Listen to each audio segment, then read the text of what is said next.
మమ్మల్ని ఓట్లు వేయనియండి ఓటర్లు. ఇక వివరాలకు వెళ్దాం. ఆంధ్రప్రదేశ్ లో కడప జిల్లా పులివెందుల మండలం ఎన్నికల రోజు పూర్తిగా రాజకీయ వేడెక్కింపుతో మార్మోగుతుంది.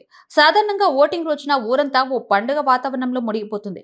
ప్రజలు తెల్లవారుజామునే లేచి ఉత్సాహంగా పోలింగ్ కేంద్రాల వైపు బయలుదేరతారు. కానీ ఈసారి పులివెందుల్లో వాతావరణం భిన్నంగా ఉంది. ఓటర్ల ఉత్సాహం కంటే అనుమానం, భయం, రాజకీయ ఉద్రిక్తతలు ఎక్కువగా కనిపిస్తున్నాయి.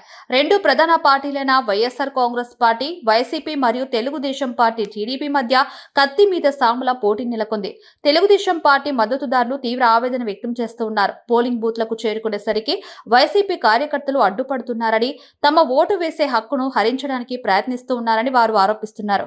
కొన్ని గ్రామాల్లో ఓటర్లను మధ్యలోనే ఆపి బెదిరింపులు, ఒత్తిడులు తెస్తున్నారని చెబుతున్నారు. మా ఓటు వేయడం మాకు హక్కు, ఆ హక్కును ఎవరు లాక్కోలేరు, కానీ ఇక్కడ పరిస్థితి భిన్నంగా ఉంది అని ఒక వృద్ధ ఓటరు కన్నీటి గలంతో చెబుతున్నాడు. ఈ సంఘటనల వల్ల కొంతమంది పెద్దవాళ్లు, మహిళలు పోలింగ్ కేంద్రాలకు వెళ్లడానికి భయపడుతున్నారని స్థానికులు చెబుతున్నారు. ఇక వైఎస్ఆర్ కాంగ్రెస్ పార్టీ వైపు నుంచి కూడా సమానంగా ఆరోపణలు ఉన్నాయి. తెలుగుదేశం పార్టీ కార్యకర్తలు కొన్ని బూతులను పూర్తిగా తమ ఆధీనంలోకి తీసుకుని రిగ్గింగ్ కి పాల్పడుతున్నారని, నకిలీ ఓట్లు వేయిస్తున్నారని వైసీపీ ఆరోపిస్తుంది. మేము సాక్ష్యాలతో చెబుతున్నాం. బూత్ లో టీడీపీ వాళ్ళు ఎవరికి అవకాశం ఇవ్వకుండా నకిలీ ఓట్లు వేస్తున్నారు. ఇలాంటివి ప్రజాస్వామ్యానికి ముప్పు అని వైసీపీ ప్రతినిధులు మండిపడుతున్నారు. వారు ఎన్నికల అధికారులను వెంటనే చర్యలు తీసుకోవాలని, బూత్ క్యాప్చరింగ్ ను అడ్డుకోవాలని కోరుతున్నారు. రాజకీయ ఆరోపణలు, ప్రతియుత్తర ఆరోపణల మధ్య అసలైన ఇబ్బంది సాధారణ ఓటర్లదే. వీరు ఏ పార్టీకి మద్దతు ఇస్తారన్నది పక్కన పెడితే తమ ఓటు వేసే హక్కు లభించకపోవడమే పెద్ద సమస్య.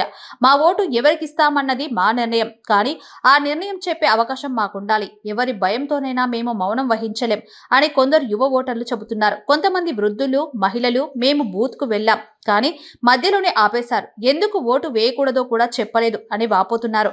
ఈ పరిస్థితి ప్రజాస్వామ్య నమ్మకంపై గట్టి దెబ్బ కొడుతుందని వారు అంటున్నారు. ఈ పరిస్థితుల్లో పోలీసులు గట్టి చర్యలు తీసుకుంటున్నారు. శాంతి భద్రతల కోసం అదనపు బలగాలను పులివెందుల్లో మోహరించారు. ప్రతి పోలింగ్ కేంద్రం వద్ద పోలీసుల పహారా పెంచారు. బూతుల చుట్టుపక్కల అనుమానాస్పదంగా తిరిగే వారిని విచారిస్తూ ఉన్నారు. ఏదైనా హింసాత్మక ఘటన జరగకుండా ప్రతి కదలికను గమనిస్తూ ఉన్నారు. ఎన్నికల నియమాలు ఉల్లంఘించే వారిని క్షమించం, చట్టపరమైన చర్యలు తప్పవు అని స్థానిక పోలీస్ అధికారి హెచ్చరిస్తూ ఉన్నారు. ఎన్నికల సంఘం కూడా పరిస్థితిని గమనిస్తూ ఉంది. బూత్ స్థాయిలో ఉన్న సమస్యను పరిష్కరించేందుకు ప్రత్యేక పర్యవేక్షకుడు పంపింది. ఎక్కడైనా ఓటర్ల హక్కు హరించబడితే వెంటనే చర్యలు తీసుకోవాలని ఆదేశించింది.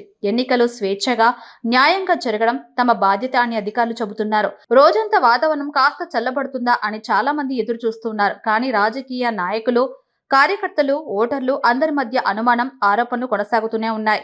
ఈ పరిస్థితి పోలింగ్ ముగిసే వరకు ఎలా మారుతుందో చూడాలి.